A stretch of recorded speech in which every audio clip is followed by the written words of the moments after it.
Great Reset. Have you heard of that? We're being told that the macroeconomic world debt is worse now than it's ever been, that we need to act now to avoid a climate catastrophe, that we need greater globalisation and interdependent cooperation, that world confusion and anger over social injustice needs a new social contract with a new world order and global governance and leadership.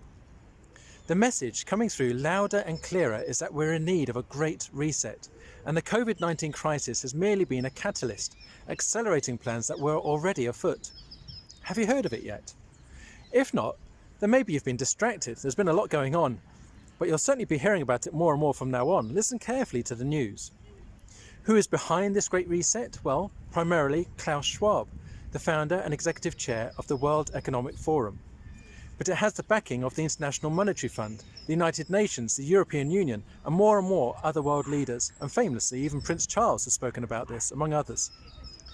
The aim is to restrain current difficulties which threaten to destroy economies and bring complete chaos, to recover from the confusion and fear caused by COVID, not just in terms of health fears, but also economic fears, to reset our world economies so that they appear fairer with less poverty and less capitalism, with much more socialism, including a new social contract.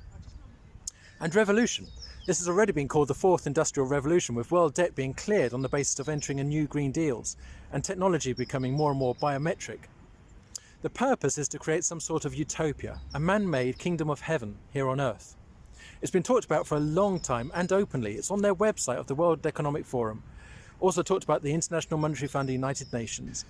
But it also fits into the whole social justice narrative, which has been a dominant theme of many churches over the past few decades. Instead of talking about Jesus and the need to trust him as the way, the truth and the life, the church has often been distracted by well-intentioned social issues, which has gone down well with the secular world but hardly fulfills the Great Commission. And it's all a part of the preparation to become more and more ready to accept the Great Reset. Now, I don't know enough about these things to be able to comment on whether the Great Reset will work or not, nor do I know for sure whether the Great Reset will come on the back of the COVID-19 pandemic. But I do know that it's being openly discussed at this moment, not just by these organisations mentioned, but by so many more who want this to happen. And each time the World Economic Forum meet up in Davos, you can be sure that the Great Reset will be top of their agenda. What I also know is that due to the nature of humankind, you'll never get a utopia of lasting peace, while Jesus, the Prince of Peace, is rejected. And that my guess is that any human effort at creating utopia will ultimately be dystopian and disastrous. But that's not my point.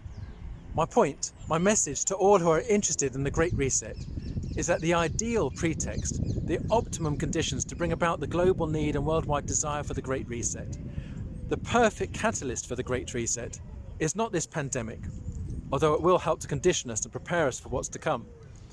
But the perfect catalyst for the Great Reset is much more likely to be the rapture. What is the rapture? It's the next event according to biblical prophecy.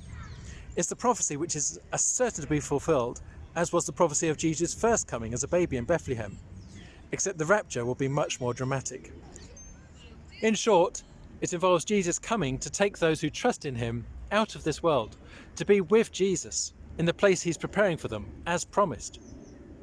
Klaus Schwab, the World Economic Forum, the United Nations, the International Monetary Fund, the European Union, the wealthiest business leaders, the world leaders are already telling us that the pandemic is an opportunity to reset the world. Listen in the media and the news to hear these phrases being repeated more often. The Great Reset, the New Green Deal, the Fourth Industrial Revolution, becoming a cashless society, a cashless world, promoting ideas and ways to buy and sell through implants on our hands or heads, perhaps accelerated by the need for vaccinations and identification and the opportunity to start again. Klaus Schwab will take the lead for the time being, and the meetings at Davos will be more important for our future than we could imagine.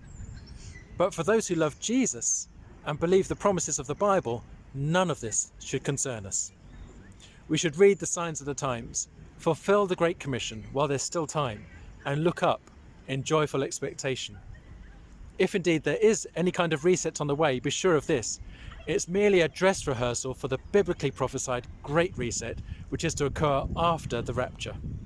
A reset of economy, of power, of religion, of politics, and of freedom.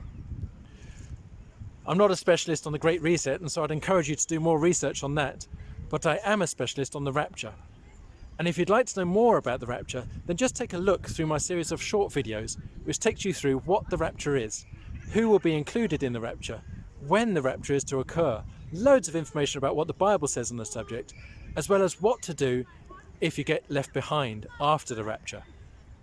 And remember, the more you hear about the Great Reset, the more prepared we need to be for the Great Rapture. May God bless you.